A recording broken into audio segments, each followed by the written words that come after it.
why don't we just stop here? Donald Trump is going to keep talking, but I think for the moment, Canada may have heard what it needed to hear.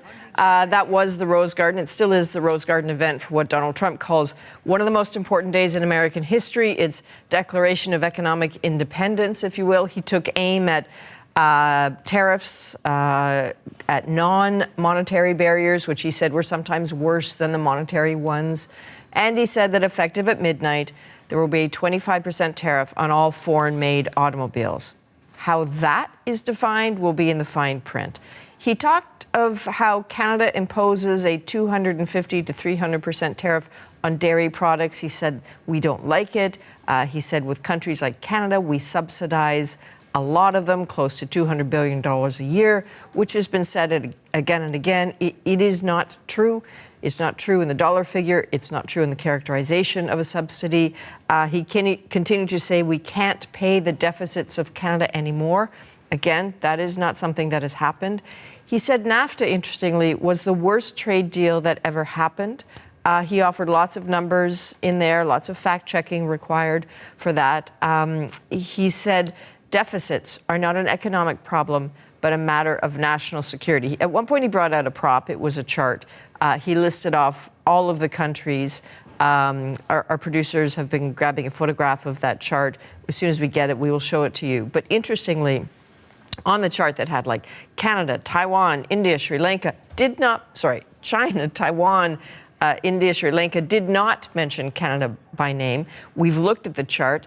Canada is not on it. So what is happening with this country? Well, it may be the case that Canada falls into the category of what he referred to as 10% sweeping tariffs. But as we've been saying all along, never mind what he says.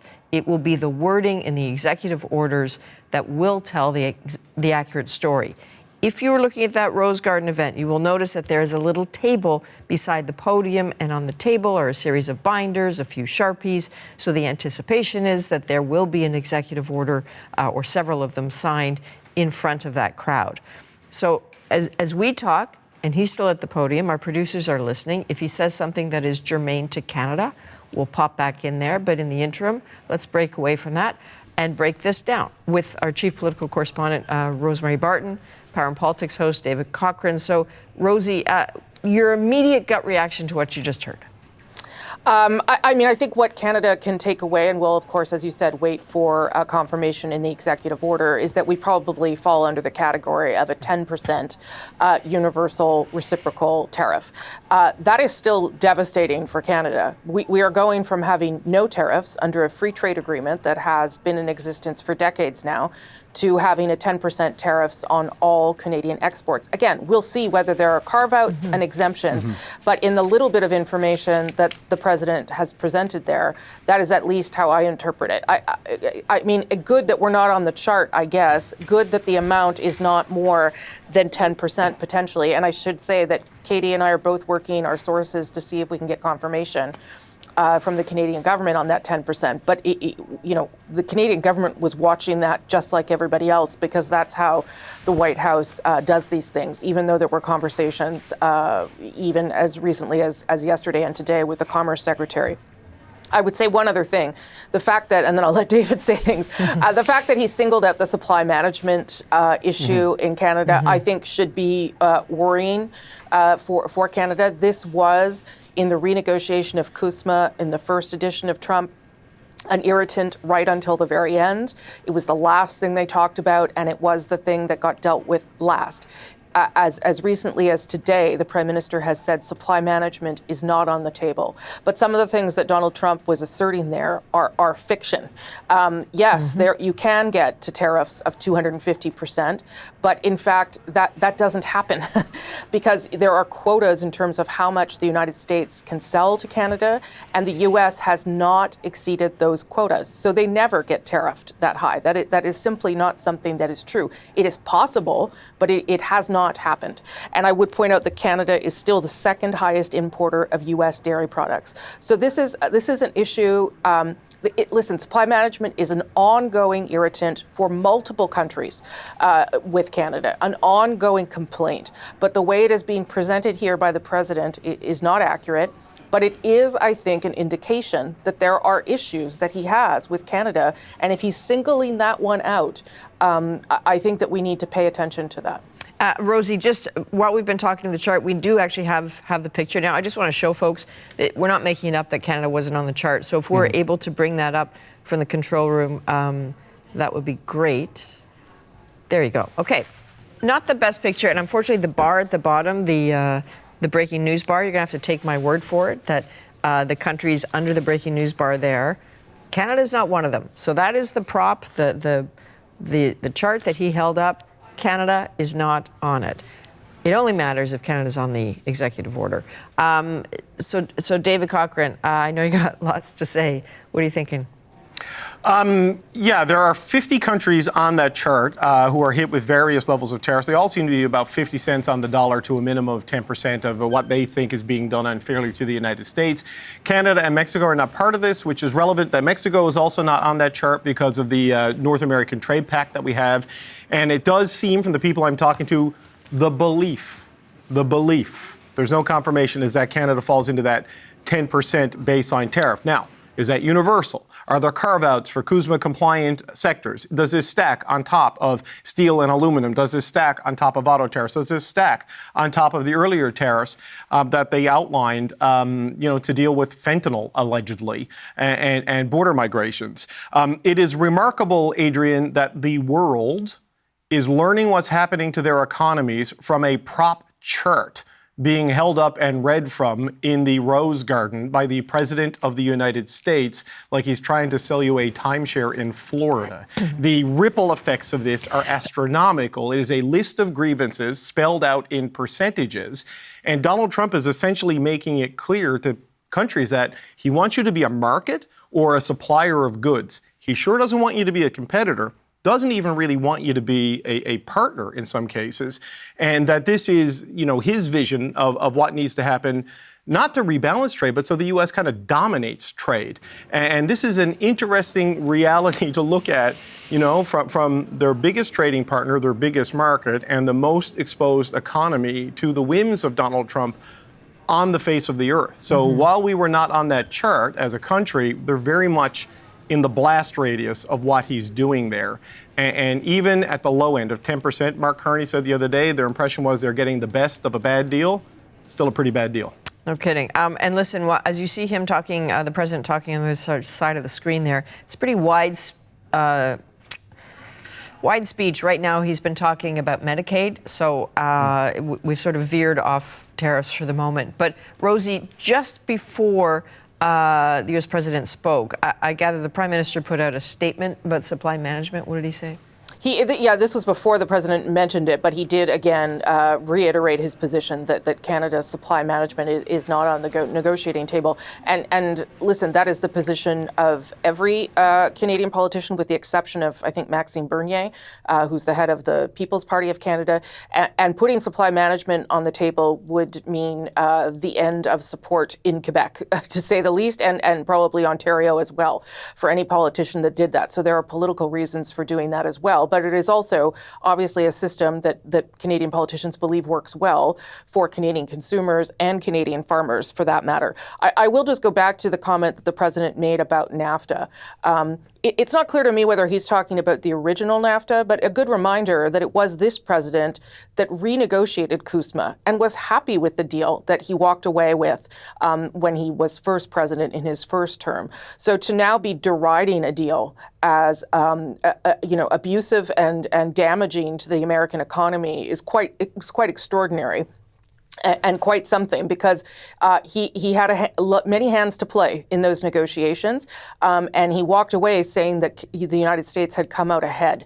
So whether he's talking about the original or where it is now, I think that's also a point we need to reflect on, because clearly, if we get to a renegotiation of this deal after an election, as the Prime Minister and the President have agreed to, whether it's a different Prime Minister or not, or whether we wait until 2026 when the legal review must happen, I think that we should be prepared for that to be very, very difficult. Most politicians believe in this country, most officials believe in this country that CUSMA is dead, that there is no free trade agreement. And certainly if there's a 10% across the board tariff on Canadian exports, that is accurate. The free trade deal does no longer exist.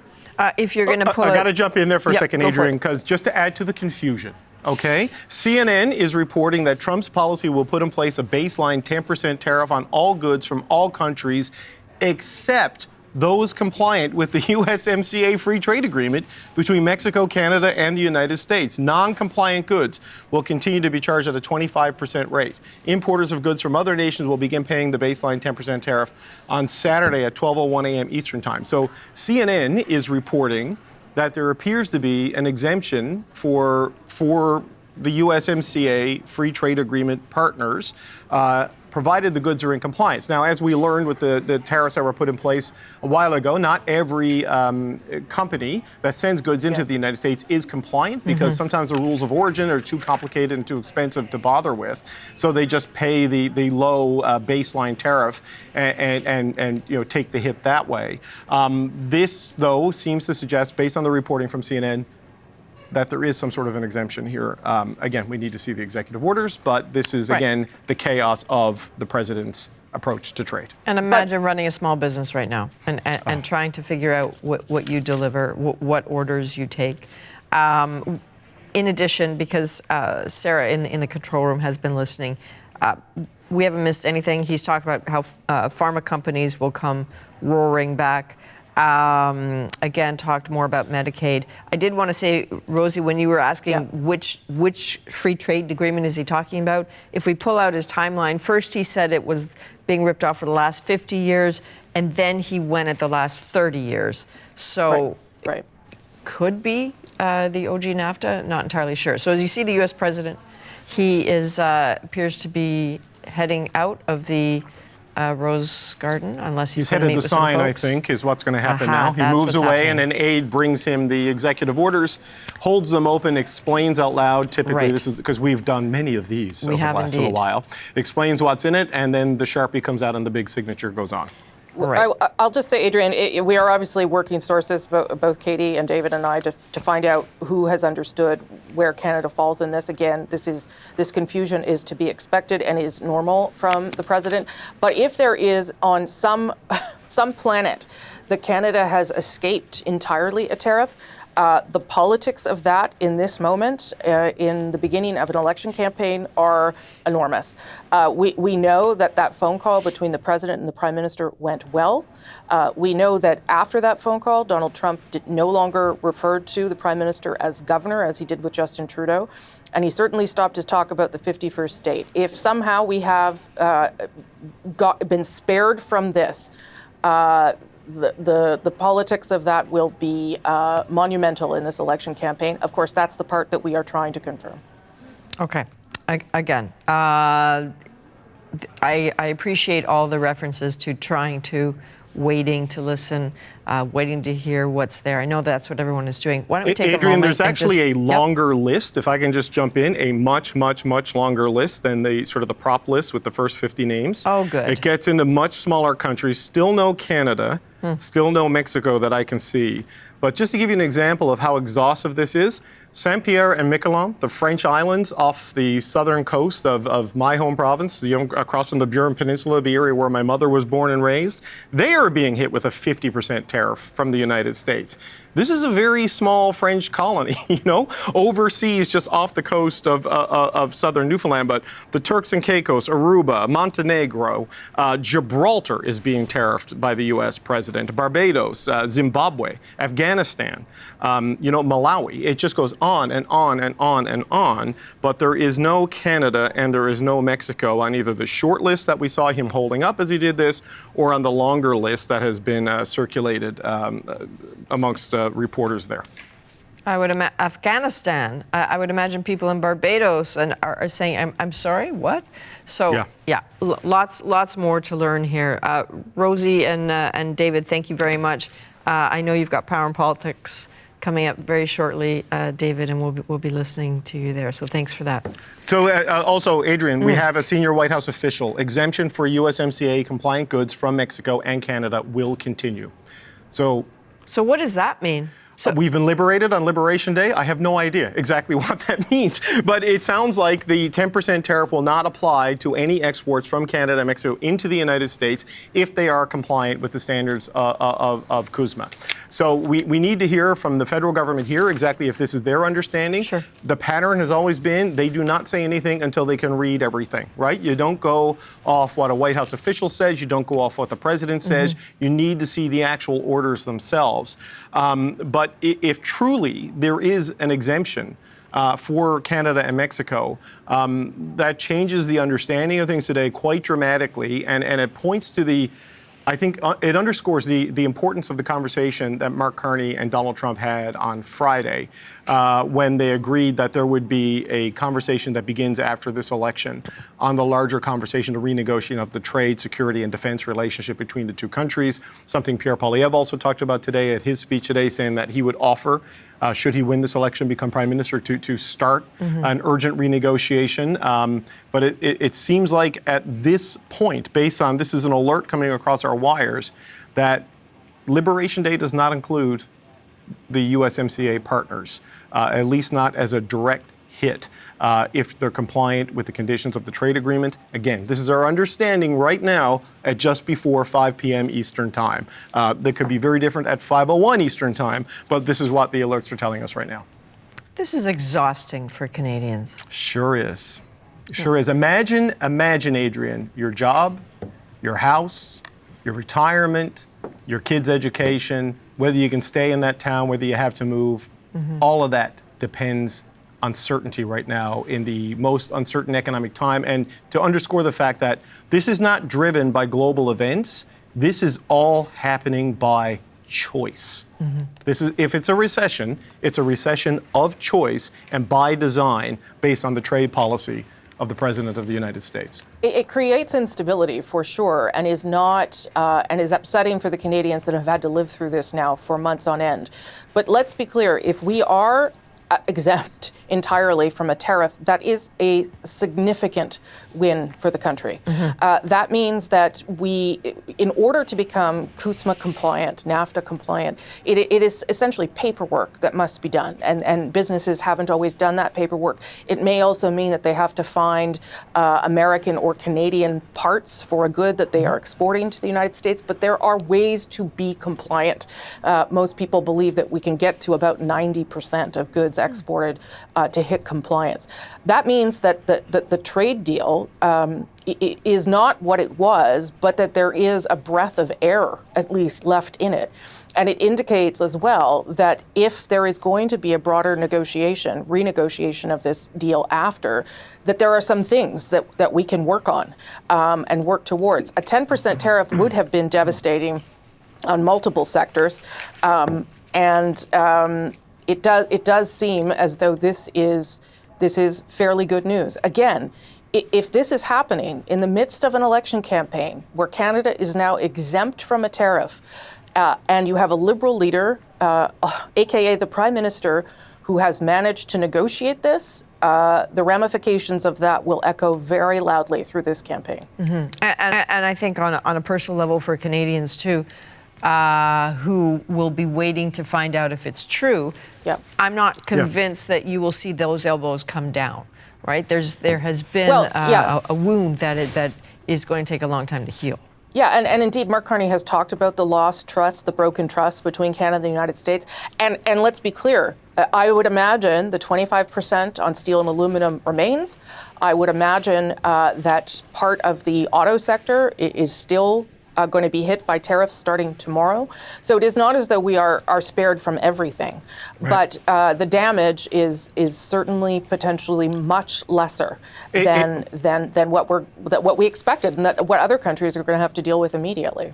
Just a little bit more clarity, Adrian. A senior White House official says USMCA compliant goods will continue to receive exemption from the fentanyl-related tariffs. So none of the tariffs announced today apply to Canada, apply to Mexico.